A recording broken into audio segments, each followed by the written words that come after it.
My name is, I'm known as Tanya or I'm known as Manera, depending in different circles. I don't mind either. Just to complicate things, I sometimes call myself Tanya Manera Williams. I am a student. I am a spoken word artist, hip hop artist. I'm a cultural producer.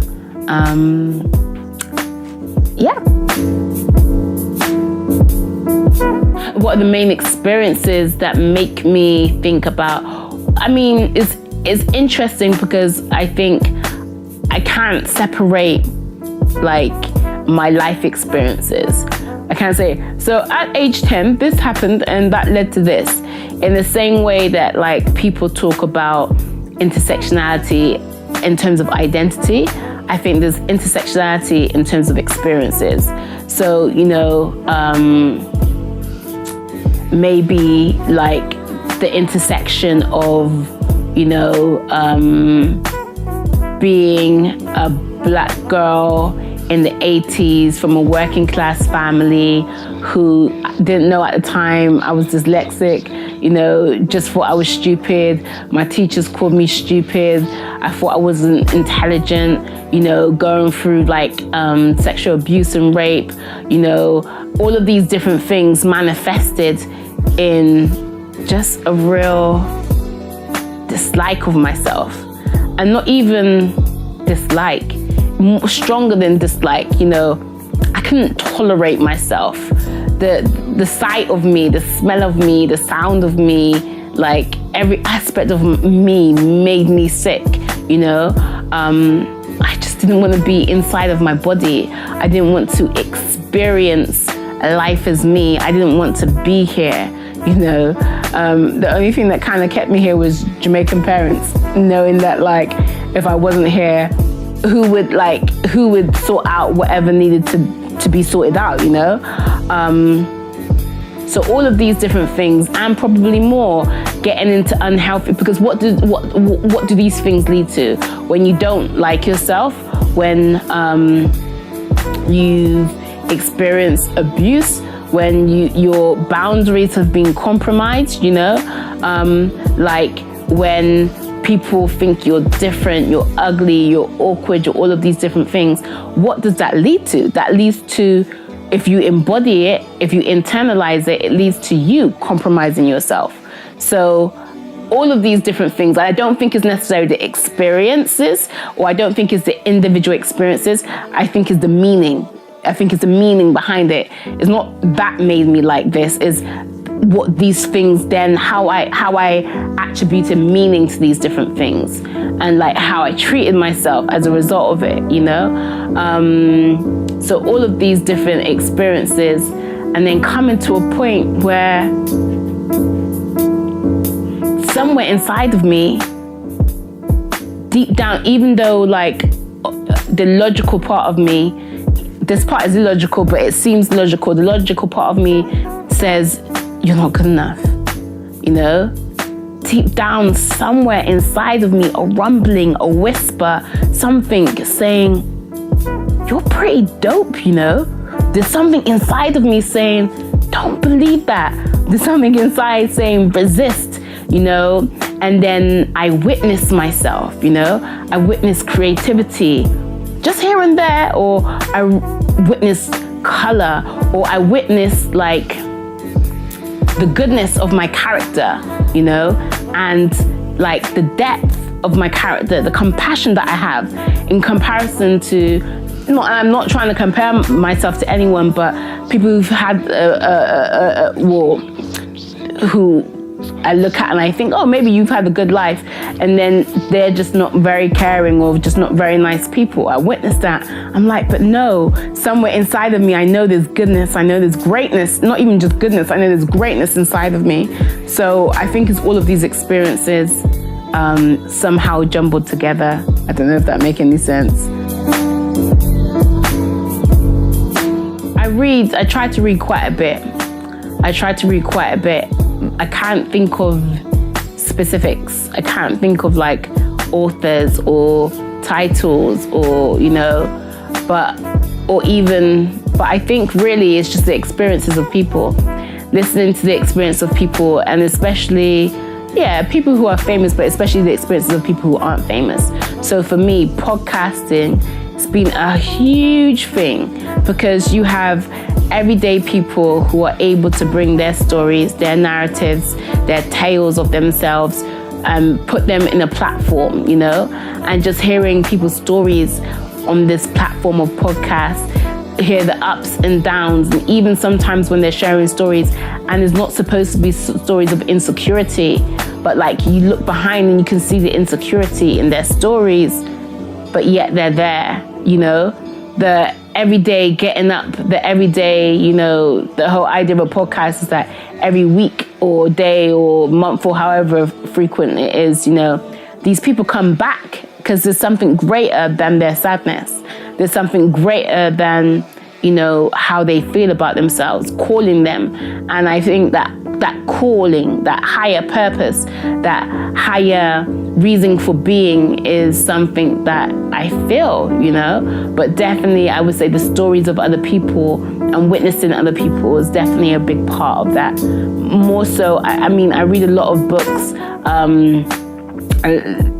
I even find a lot of Christian ministers like really inspirational, like I find like Sufism, just the whole aspect of like making dhikr, is a form of meditation. Definitely I found meditation has helped me.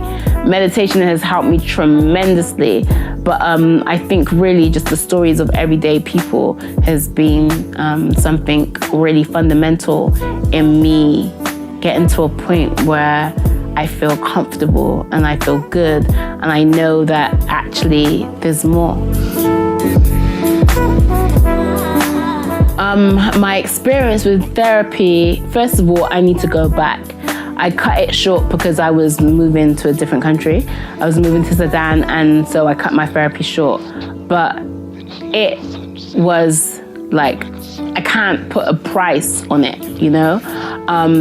It was so special. Alhamdulillah, I found out about this organization called the Women and Girls Network. It's a private organization, and you have to go on a waiting list for months or what have you, and sometimes they say no, sometimes they just be like, the waiting list is too full, sorry, we can't put you on. But the Women and Girls Network are remarkable. They offer counseling. After the counseling or the therapy sessions, they then offer other therapeutic things, like they offer massages and they offer group talks and they offer like aromatherapy. And so it was invaluable. It was so to have someone who's impartial just there listening to your stories, allowing you to be able to, I don't know what sort of framework they use for their sort of therapy, but just having someone there listening to you and allowing you to bring your stories to the forefront, facilitating a space for that to be done, a safe space where you're not judged, and then questioning you about different parts, and then helping. Like, there was a point where I literally couldn't feel. Like, I would walk into a room, if I was cold, I wouldn't know if I was cold. I wouldn't know if I was hot. I wouldn't know if I was hungry. I wouldn't know. I just could not feel. And I didn't realize this about myself, but going through counseling and going through that whole thing of therapy was what brought my attention to that. So therapy really helped me in bringing attention to myself and question, okay, so how do I feel in this instance? Why do I feel like this? And even though it was just very short, she gave me the tools to be able to look at myself and say, okay, what do I need to do next? How can I move on from this? Why do I feel like this? And to really interrogate myself, and also even interrogate, because I think when people go through negative experiences and don't think very highly of themselves, it's quite easy to buy into people's narratives of you as well. It's quite easy to, as human beings, we attract people, and if you feel, I find that a lot of people feel low about themselves. Sometimes they find themselves around people who accept that idea of you, and so to even question how people see you and question people's narratives of you, which allows you to put things into perspective and like, well, why do they say that? Why do they think I'm that? What's their experiences? And then it just allows you this sort of filter to be able to recognize, well, you're filtering things through. So are they right, or is it something else, you know? So therapy's been invaluable. It's remarkable. We all need therapy. We all should do therapy.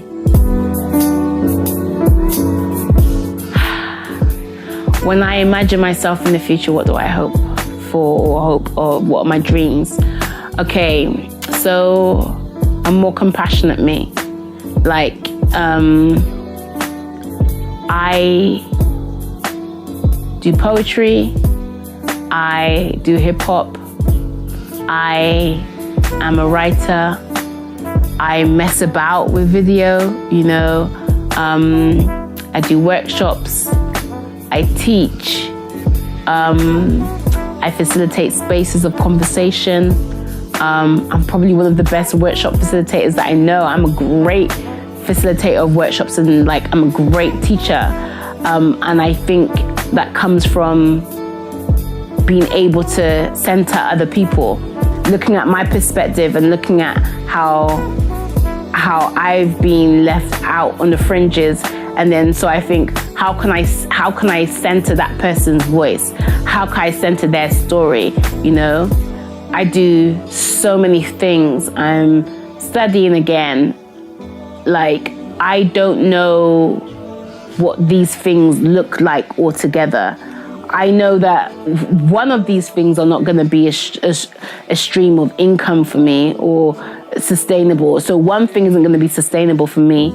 In order for me to live a rich and nourished life, and a life where I could afford to get on the bus, you know, like, I need to embrace all of these things. But all of these things coming together, I don't know what that looks like. But what I do know is that in order to get there, and not just from a financial basis, but like from the basis of, to be authentic, if I'm centering people's voices, I need to be able to honor my own voice as well. So the future, my hopes for the future are a lot more compassion for me. You know, I need a lot more compassion to be able to go through. I need to love myself more. But I dream of creative things. I've always dreamed of creative things. I've always seen the world in terms of colors, you know? I see beauty in so many things. So I see a world of beauty and compassion. I think it's important to know, if anyone is struggling out there, that time passes. This is just a moment in time. And sometimes, like, we may go through things through cycles. We may feel down, and then we feel better, feel better, feel better, feel down. Feel better, feel better, feel better, feel down. But it's just a moment. It is going to pass. It's not going to last forever. And every time we go through these cycles, there's insight. We grow. Our capacity to love, our capacity to like appreciate things grow more and more. And like, we experience things wildly. Like, we wildly love, you know, or we passionately get drawn into things, like, but that's a beautiful thing. That's not a problem. So I think just to realize that, but actually there is a beyond this feeling. There is a beyond this moment. And in that moment, it seems like there's utter despair. But if you can put like sort of things in your life, implement things in your life so that you are able to identify, I'm in this moment. I've dropped the balls. Okay, I need to get myself out of that, you know, and realize that it is just a moment and that you're able to go beyond, then A, that's a good thing. And B, I think as well, also realizing that there's other people experiencing the same thing. You are not alone. It's not an isolated thing, you know?